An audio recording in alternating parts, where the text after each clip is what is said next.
always see you on TMZ. Look at it! That boy got 10! I always see you on TMZ. It looks like you. Why? How did this occur where everyone is so enamored with J. Prince? Now I understand you're from royalty, so that's the first reason why. But why do you think? You know, you make it to when you start making it to the TMZs. You know, you're a VIP. I mean, I live in LA now, so I mean it's Hollywood, and they like to be in my business. So, you know how it goes. Do you feel a certain amount of stress living? You know, this. You know, it's not like you can quietly be Jas Prince anymore. There's a little bit of, every time you go somewhere, there's a camera. Like there's a camera right there. There's always a camera everywhere you go. I mean, it is kind of difficult and stressful sometimes when you don't know when someone is like following you or even taking a picture of you. And I'm so used to telling someone like, you can't really take a picture of me and try to force them to like don't take. But in LA, it's like you can't even. They really can do what they want. Are you really comfortable in LA? Are you able to say yet that that's like a home for you? Oh yeah. Really? I got my feet wet and it's home now. So now, who's the heir apparent throne to the Rap-A-Lot throne and legacy? What that look mean that he just made, Jay? Oh, that was like, okay, all right. Well, we don't want that answer. Let's go and talk about that weekend. I don't want to be part of that deal. That's all you have to say. It's kind of like Empire. That's all you have to say. It's just YMG, man. Okay. Now, here's the thing too. Now, there's always. You found Drake. How does this story work when it comes to Drake? I met Drake on MySpace, and I found him. MySpace back then had like this music page where they had indie artists from artists that are signed and artists that are like not signed. And he was one of the top artists on there. And I sent him a message. I was like, yo.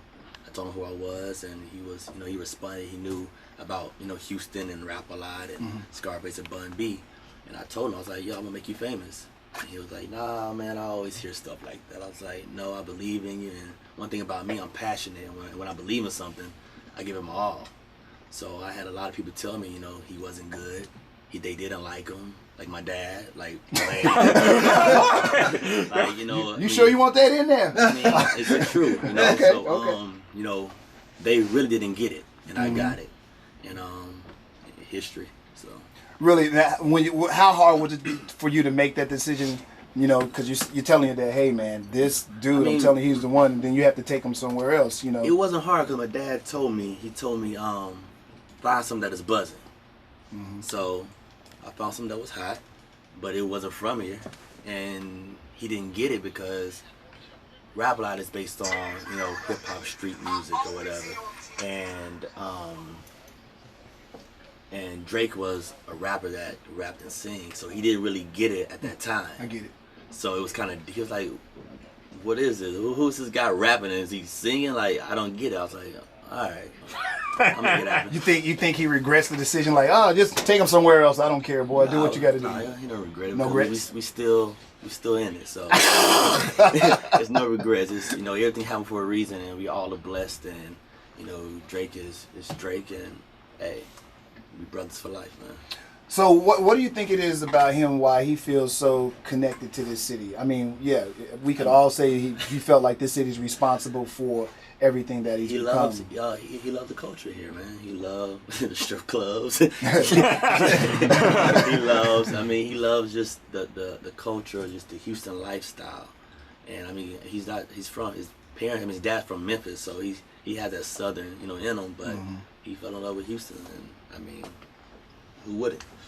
I got you on that. Now we got a whole HAW weekend, Houston Appreciation Week, and there's a lot of stuff going on. Mr. Martins, you want to get into this as well? I mean, we got a lot of stuff to get into. Yeah, it actually kicks off from Thursday all the way to Monday. Actually, we're doing a cool down event on Monday, but we got a lot of celebrities coming in. Baseball game. You got the Bun B tribute on Thursday. You have the pool party. You have the nighttime festivities. So it's a whole slew of things to take part in if you want to. And let me ask you this too while I got you here, because you're like one of the biggest promoters in the city of H-Town. In the nation. How did you get to be that guy? I mean, to be honest with you, you know, me and Jas been working together for 10 years. That first concert that Drake is talking about in the song Summertime '05 at Warehouse Live, that was something that, you know, me and Jas worked on, you know, together and did the after party and all that. So from day one of, you know, Jas just doing Drake, we've done every single Drake event that's hit Houston. And, you know, with him being in LA and me being in Houston, I mean, anything that comes into town, he sends my way. So well, without the Drake though, you still are one of the big promoters. Correct. How were you able to just just relationships, you know, constant relationships with different people who took liking to me, you know, for whatever reason. I think that's the main thing. And then I have a strong team, you know, everybody plays their role on my team, and we make Aristocrat life. So without the team, you know, it wouldn't be possible for me, but that's the main thing. You know what, let me ask you this, Mr. Martin. When exactly did you make the decision, like, you know what, I'm really good at this, I want to do this and make this my career? Because some people call themselves a promoter. Correct. But, you know, a real promoter to me is a guy that can take the L as well as the win. Everybody's not built to be a promoter. Some say they are. Everybody's not built. So what was it that made you say, I think that this is something I can do and I can be successful at doing it? I mean, I think the main thing about the whole game is, you know, you have to be passionate about it. Yeah. You know, if you're not passionate about it, a lot of people get involved in it just for the money aspect. And like, man, let me try and make some quick money. So once they lose, like, you'll have people come from out of town, put up $50,000, $100,000, try to do a concert and whatever, and then they lose their money, then you'll see them take off.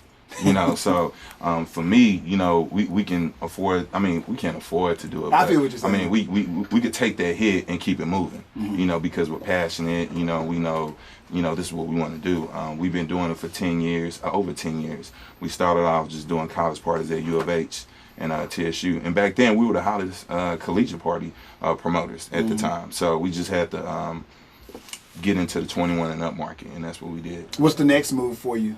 Well, you know, we have Prospect Park. So we have, we got into the ownership and the operation aspect of running restaurants and bars. So it's real intriguing at this point to just learn the back of the house. You learning how to operate a kitchen and manage it and all that type of stuff. So, I mean, the way I'm viewing things is a whole different perspective than just being a promoter at this point. So we're trying to take the Prospect Park brand nationwide. That's the goal. Does that mean that the promoting aspect will stop at some point and you go into, it sounds like you're going into owning businesses and managing those kind of deals, and maybe backing away from the promotion side of things?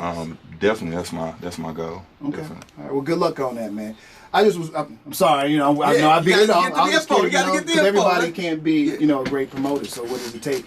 And, you know, I know JQ always speaks very highly of you. Like, hey, I'm doing this with him. I'm doing that with him. He love y'all like, I don't know, but he love y'all. We got that phone too. I thought J Mac was the hottest promoter. No, that's self-promoter. That's self-promoter. That's self-promoter. I don't know about doing clubs and all that. He one of the hottest self-promoters that I know. As long as JQ on the team, I'm on the team. I know that. Hey. Oh, is there a website that they can go to and a place where they can buy tickets? Because everybody want to know how they can get into all this stuff.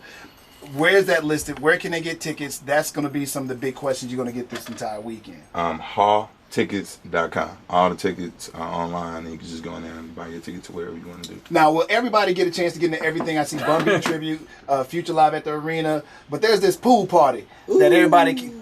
Okay, that sound effect sound like only special people can be there. Nah, everybody can be there. Oh, really? All the girls can come with me, though. All right, so the whole weekend, everything that you can get into, it will be listed online, Mr. Martin. So if you can give him the website again. HAWtickets.com, HAWtickets.com. All right, y'all go there, get your tickets. It's going to be a long weekend. It's going to be a lot of celebrities in the city. But get yours, and we're going to have a great time, H-Town. I appreciate y'all coming up, telling everybody about the whole weekend. Thank you for having us. Cool.